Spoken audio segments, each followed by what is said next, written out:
Dak Prescott can miss some time because of a hamstring injury that knocked him out of Sunday's 27-21 loss to the Falcons. Prescott will undergo an MRI today to determine the severity. Owner General Manager Jerry Jones said he's concerned about the injury. Additionally, star wide receiver CeeDee Lamb is dealing with a right AC joint issue with his shoulder. He's set to undergo an MRI as well. Here's Jerry on if a deal could be made by tomorrow's trade deadline. We might do something this week. We could, it could yes, be a trade? yes. It takes to tango, but we've got some things in the middle. We're going to do everything we can at all times to improve this team, and in our judgment, if what you have to give up helps improve it, we'll do it. I know everybody understands. I don't think I have to say it, but we'll go for it. Stephen A., clearly it is not the Cowboy season, right? It's one thing after the next year. What do you think was the biggest mistake that this organization has made? Well, the first biggest mistake the organization made was Jerry Jones not doing anything in the offseason. The second thing was Dak Prescott, as far as I'm concerned, receiving what he was receiving because you were on a fast track to nowhere. Obviously, you look at that, and those are the two glaring situations. And in Dak Prescott's situation, I want to make sure I'm clear about this, Dio and Shay. Dak Prescott can ball. I'm being very, very serious here. I know I love trolling Cowboy fans because their misery is my pleasure, and I get all of that. But this is not the day for that. When you look at Dak Prescott, I'm not in any way saying that he can't play, that he's some scrub, that he didn't warrant, what the market says he warranted. But he almost never stops the bleeding. And so what happens is that you're looking at a situation right now. Certainly, the biggest reason I'm going to put Jerry Jones at the top of the list is not only he didn't do anything in the offseason, which means you didn't go out and get Derrick Henry for $6 to $8 million. You delayed signing Dak Prescott and CeeDee Lamb, which could have saved you about $20 million. And on top of it all, you had a 6-time champion as your head coach, who wants nothing to do with talking to the media, regardless of what he may be doing right now on the Manning cast and other stuff in Bill Belichick. This man wants to coach, and he wants to lead a football team. And he's a 6-time champion as a head coach, an 8-time champion overall, and he's on the open market. And you went away from that to hold on to Mike McCarthy, but you're swearing that you're going to do all that it takes in order to win a Super Bowl. Clearly, you didn't mean that. And I think the evidence is certainly there. But in the end, again, it's a collective collapse. Make no mistake about it. They're bereft of the talent and the depth that they need. They've been hit by injuries. We get all of that, too. But in the end, the three biggest things to me was him being negligent in the offseason by not signing a guy like a Derrick Henry and delaying Dak and CeeDee signing. Of course, not firing Mike McCarthy for the purposes of bringing in Bill Belichick, and ultimately knowing you're on a fast track to nowhere, still doling out $60 million to Dak Prescott, who wasn't going to do anything to help you win, because obviously he's not capable of doing that when you don't give him the talent that he needs to surround him. Shannon? Yes, Stephen, I agree with a lot of things that what you said, but I think obviously what the biggest mistake was believing that this roster was good enough to contend for a championship. You see, if you do what you've always done, you'll get what you've always gotten. And because they've gone 3 straight years at 12-5, he believed this was going to be the year. And he didn't make the necessary adjustments and changes to this roster to get you over the hump. You see teams that say we going all in. Look at the Kansas City Chiefs. You see what they're doing now. They're looking and talking about, you hear the rumbling that they're talking about going out and signing a Marshawn Lattimore. You see the difference? Some people talk about doing things. Other people are about doing things. Jerry Jones says, oh, yeah, there's something at the trade deadline. Why would you want to do something at the trade deadline when you had the entire offseason to build a roster, to shape a roster into a contending team? You knew you needed a left tackle once Tyron Smith was gone. You knew you needed a second wide receiver opposite of CeeDee to take some of the pressure off of him. You did none of that. Even Mike McCarthy took a subtle shot at you on Friday saying running back by committee is not the ideal way to do things. But It's the situation that we've dealt, and so we try to make the best of the situation. Everybody knows that. Jerry talks. And I'm not saying Jerry Jones is not telling the truth. I'm saying he's misspeaking the truth. You take with that whatever you want to do with it. But at the end of the day, Stephen, it comes down to Jerry Jones. He's always in the way. He always has something to say, and it's really a whole lot of nothing.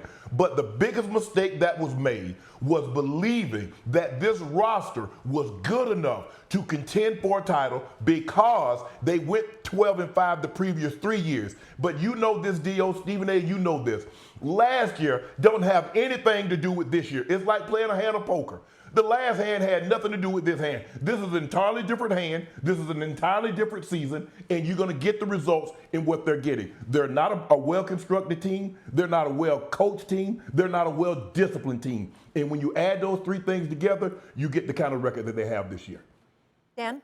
The biggest mistake is choking in back-to-back playoffs against the San Francisco 49ers offensively and then getting absolutely whooped at home by the Cowboys or the Packers and not changing anything. That's the real mistake. This was a very good football team for 3 years in a row, regular season-wise. This was a football team that in back-to-back playoff appearances against the 49ers played good defense, and the offense couldn't get it done. That was the window. And then at home last year, in a team that was so superior when it came to the coaching element of football, you get absolutely smoked, and you sit there and don't have the courage to make the tough decisions. That's the mistake. You could have made the change. Stephen A., I sat on the show, Shannon, with you guys last year, the day after the game, and said, you got to change now. You cannot go forward with what you just saw on the field. That's why they are where they are.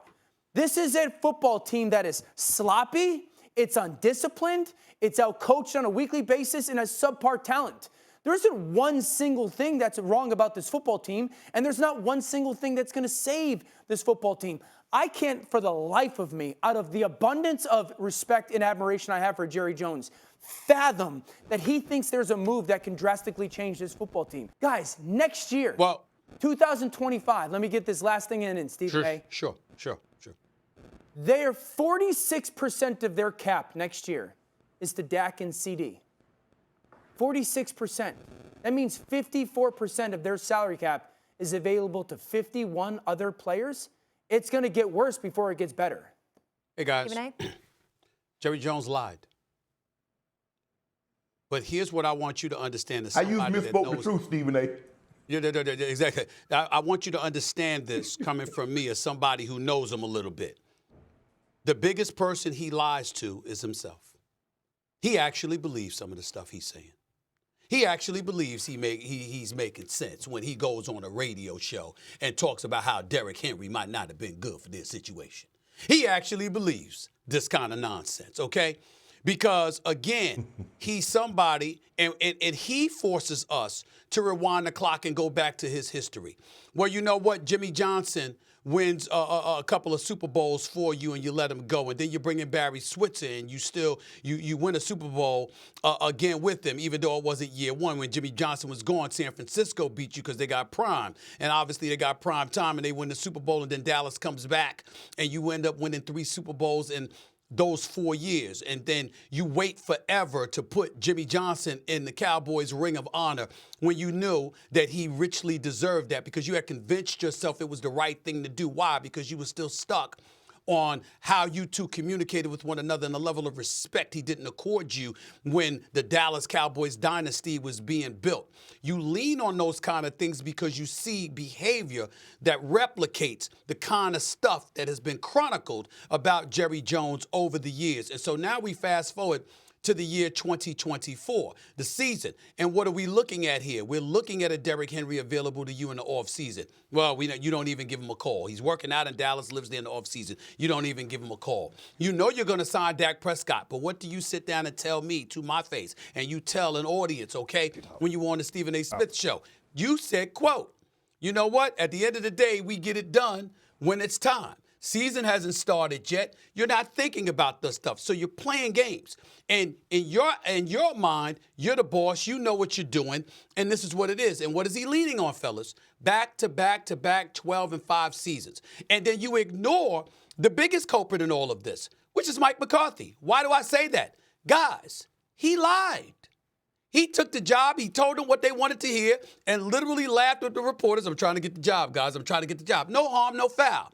But then to have the number 2 ranked offense led by Kellen Moore and have him pushed out the door because you swore that you didn't like the way he was doing things and you would do it better and you would conserve and protect your quarterback, your franchise, your future investment. And then you turn around and you do even more of what Kellen Moore was doing.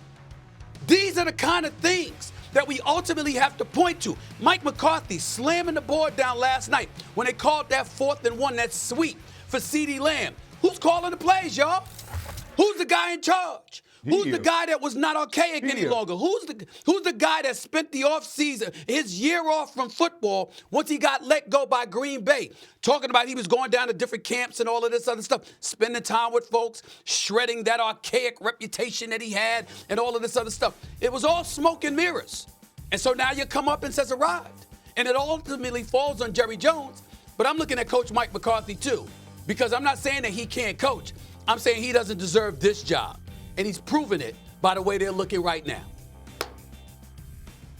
Yeah. Well, Stephen, I used a less harsh term to what you said. You said Jerry lied. I said he misspoke the truth. But Dan, if you study the Cowboys on 3rd and 1 and 4th and 1, they like to run the jet sweep hand off to the wide receiver. A lot of times it's Kevon Turpin, and sometimes it's CeeDee Lamb. So the Cowboys says, you know what? In this situation, and we get short motion by the wide receiver, there's a great chance that the jet sweep is coming. And they read it. The linebacker Ellis shot the gap, and he made an outstanding play.